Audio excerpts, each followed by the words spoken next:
আবারও সবাইকে স্বাগতম মঙ্গলবির আজকে টিউটোরিয়ালে শুরু করে দিচ্ছি আজকে টিউটোরিয়াল। আজকে আমি আপনাদের সাথে আলোচনা করব ইনসার্ট ডকুমেন্ট নিয়ে। Insert document, in this tutorial we will learn how to insert document in MongoDB collection. Let's start. তো এই টিউটোরিয়ালে আমরা আলোচনা করব কিভাবে ডাটাবেজে মঙ্গলবি ডাটাবেজে ডাটা ইনসার্ট করা যায় অথবা ডাটা সেভ করা যায়, সেটা নিয়ে আমরা আলোচনা করব। চলেন তাহলে আমরা শুরু করে দিই। Insert method. সো ইনসার্ট হচ্ছে একটা মেথড। সো এই মেথডের থ্রুতে আসলে আমরা MongoDB ডাটাবেসে ডাটা ইনসার্ট করব বা সেভ করব। To insert data into MongoDB collection, you need to use MongoDB's insert or save method. Database MongoDB ডাটাবেসের কালেকশন অথবা ডাটা সেভ করার জন্য you need to use, of course use করতে হবে হচ্ছে insert or save method. So দুইটা method আছে, একটা ইনসার্ট একটা সেভ। সো এই দুইটা মেথড ইউজ করে চাইলে আমরা MongoDB ডাটাবেসে ডাটা স্টোর করতে পারি। ওকে, তো আমরা পরবর্তীতে জানবো ইনসার্ট কীভাবে কাজ করে, সেভ কীভাবে কাজ করে। ফার্স্ট অফ অল ইনসার্ট নিয়ে আলোচনা। তো ইনসার্টের সিনট্যাক্সটা কি? সো ডিবি মিনস আমরা জানি যেটা যেই ডাটাবেসটা সিলেক্টেড অবস্থায় আছে, ডিবি ডট কালেকশন নেম, আমি যেই কালেকশনের মধ্যে ডাটা স্টোর করতে চাই সেই তার নাম, ডট দিয়ে ইনসার্ট লিখতে হবে। সো ইনসার্ট দিয়ে ব্র্যাকেট দিতে হবে, ব্র্যাকেটের মধ্যে আমাকে আসলে স্পেসিফিক যে আমার ডাটা জ্যাসন ফরম্যাটে সেই ডাটাটা আমাকে দিয়ে দিতে হবে। ওকে, ডকুমেন্ট, এখানে আসলে ডকুমেন্ট আমরা বলবো। তো ডকুমেন্টটা আমরা এখানে দিয়ে দিব। তো এই হচ্ছে basic syntax, DB dot collection name dot insert. তো ব্র্যাকেটের মধ্যে আমরা ডকুমেন্টটা দিয়ে দিব। ওকে, তো আমরা দেখবো পরবর্তীতে আমরা কিভাবে ডাটা ইনসার্ট করতে হয় অথবা ইনসার্ট মেথড কল করতে হয়।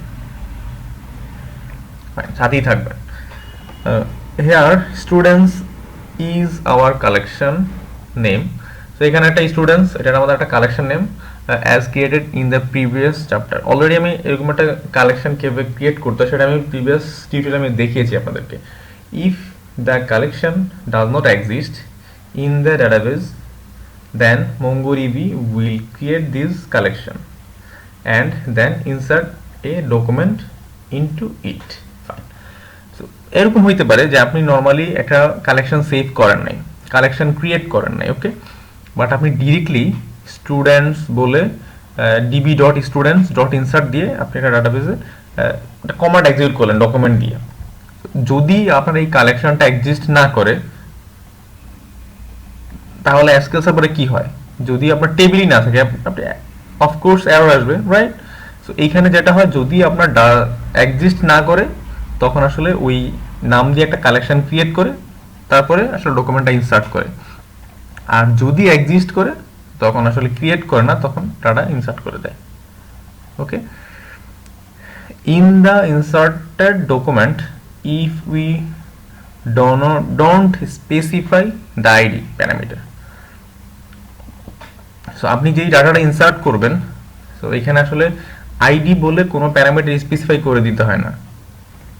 ওকে, আপনি চাইলে অন্য যে কলামগুলো আছে তো সেগুলো নিয়ে চিন্তা করলেই হয়, ওখানে আইডি বলে কোনো স্পেসিফাই কোনো কলাম স্পেসিফিক করতে হয় না, ও অটোমেটিক্যালি আসলে আইডিটাকে স্পেসিফিক করে নেয়। দেন MongoDB assigns a unique object ID for this document. So এইটা আসলে ওই যেই আইডিটা প্যারামিটার আপনাকে স্পেসিফাই করে দিতে হয় না, আসলে এইটা আসলে ইউনিক হিসেবে নেয়, একটা অবজেক্ট আইডি হিসেবে ইউনিক কি থাকে এই ডকুমেন্টের জন্য।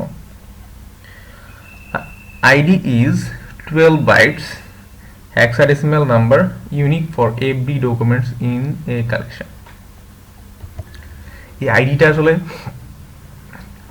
12 বাইটের হেক্সাডেসিমাল নাম্বার, যেটা আসলে ইউনিক প্রত্যেকটা ডকুমেন্টের জন্য, ওই কালেকশনের মধ্যে প্রত্যেকটা ডকুমেন্টের জন্য আসলে ইউনিক, ডুপ্লিকেট হয় না।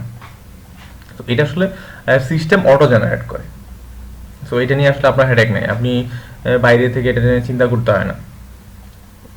যেটা হচ্ছে আমরা এসকিউএল সার্ভারে যেরকম করে প্রাইমারি কি অটো ইনক্রিমেন্ট যেরকম করে করি, সো ব্যাপারটা এরকম হয় একটা।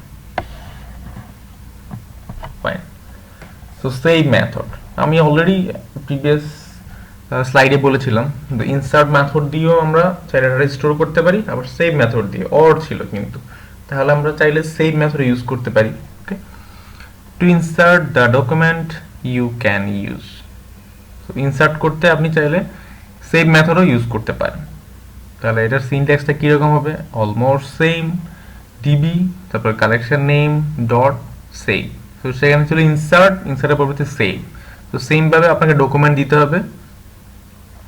ওকে ফাইন। সো দুইটাই সেম, বাট দুইটার মধ্যে একটু ডিফারেন্স আছে। If you do not specify ID in the document then save method will work same as insert method. তো যদি আপনি এখানে আইডিটা স্পেসিফাই না করেন, তখন সাপোজ আপনি আইডি দিলেন না, আপনি ওর যেই পরবর্তী যে ফিল্ডগুলো আছে সেগুলো আপনি দিয়ে দিলেন, তখন আসলে যখন সেভ মেথডটা কাজ করবে একদম অ্যাজ এ ফুললি ইনসার্ট মেথডের মতো কাজ করবে। সে আইডিটা অটো জেনারেট করবে, ওই যে 12 বাইটের হেক্সাডেসিমাল এরকম একটা কোড প্রত্যেকটা ডকুমেন্টের জন্য ইউনিক থাকবে, অটো জেনারেট করবে। If you specify ID, then it will replace whole data of document containing ID as specified in save method. যদি আপনি স্পেসিফাই করে দেন তখন আসলে আপনি চাইলে চেঞ্জ করতে পারেন, আপনার মতো করে স্পেসিফিক করতে পারেন। ও সিস্টেম জেনারেট করতেছে, আপনি চাইলে আপনার মতো করে জেনারেট করে ডাটা দিতে পারেন। তখন আসলে আর ইনসার্টের মতো কাজ করবে না, আপনি যেরকম করে ডাটা দিবেন তো সেভাবেই হবে। ওকে, সো এইটা হচ্ছে ডিফারেন্স। মানে আপনি সেভ মেথড যখন কল করবেন, আপনি চাইলে আইডিটা আপনি নিজের মতো করে কাস্টমাইজ করতে পারবেন। তো সেই ক্ষেত্রে আপনাকেই করতে হবে যে আসলে আপনার কিটা আসলে ইউনিক কিনা। তো এই ছিল আসলে সেভ আর ইনসার্ট মেথডের মধ্যে ডিফারেন্স। সো আপনারা চাইলে যখন যেটা সুবিধা মনে হয় সেটাই নিয়ে কাজ করতে পারেন। যদি বলেন ইনসার্ট, সেভ, সো সেভের ক্ষেত্রেও বললাম যদি আপনার আইডিটা আপনি নিজেই জেনারেট করবেন, ইউনিক জেনারেট করবেন, সো আপনি চাইলে সেভ ইউজ করতে পারেন।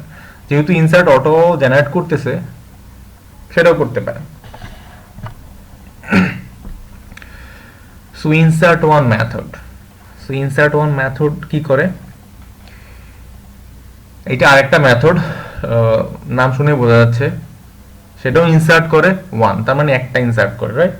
একটু পড়ি তাহলে ভিতরে। If you need to insert only one document into a collection, you can use this method. যদি তোমার আসলে একটা ডকুমেন্ট সেভ করার দরকার হয়, তখন আসলে কোন একটা কালেকশনের মধ্যে একটা ডকুমেন্ট সেভ করতে চাও, তখন অফকোর্স আমাকে এই ইনসার্ট ওয়ান মেথডটা ইউজ করতে হবে। ইনসার্ট ওয়ান, একটা ডকুমেন্ট আমি স্টোর করতে পারবো, সেভ করতে পারবো। সিনট্যাক্সটা কি? ডিবি তারপর হচ্ছে collection name dot insert one, তারপর হচ্ছে ডকুমেন্ট। তো ডকুমেন্টটা আমাকে দিয়ে দিতে হবে এখানে। ওকে, যদি সিঙ্গেল ডকুমেন্ট সেভ করতে চাই, স্টোর করতে চাই। Insert many method. Okay, very easy.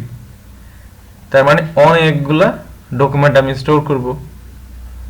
Fine. You can insert multiple documents using the insert many method. তুমি মাল্টিপল ডকুমেন্টস ইনসার্ট করতে পারবা এই ইনসার্ট মেনি মেথড ইউজ করে।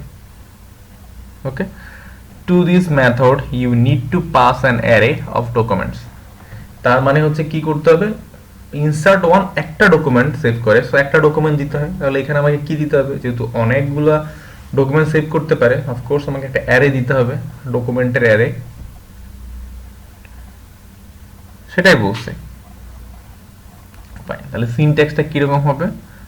DB dot collection name dot insert many document array.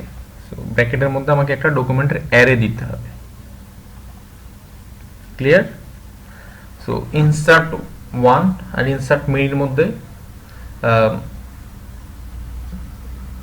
পার্থক্য শুধু একটাই, শুধু মেথডটার নাম চেঞ্জ হচ্ছে, ওয়ান আর মেনি, শুধু প্যারামিটার চেঞ্জ হচ্ছে। ওখানে একটা অবজেক্ট অথবা ডকুমেন্ট, এখানে হচ্ছে ডকুমেন্ট অ্যারে। তো ফাইনালি আমরা কিছু ডাটাবেজে, মঙ্গোডিবি ডাটাবেজে ডাটা স্টোর অথবা সেভ করার জন্য কিছু মেথড নিয়ে আলোচনা করলাম, যেগুলো ছিল insert, save, insert one, insert many. So এগুলো নিয়ে আলোচনা করলাম। তো আমরা পরবর্তী টিউটোরিয়ালে কোডে দেখবো এগুলো কিভাবে আমরা কল করতে পারি, কিভাবে ডাটা স্টোর করতে পারি, সেগুলো আমরা পরবর্তী ল্যাব ক্লাসে আমরা সেগুলো দেখবো। সে পর্যন্ত সাথে থাকবেন, ভালো থাকবেন, আল্লাহ হাফেজ। সাথে থাকার জন্য সবাইকে আবারও ধন্যবাদ।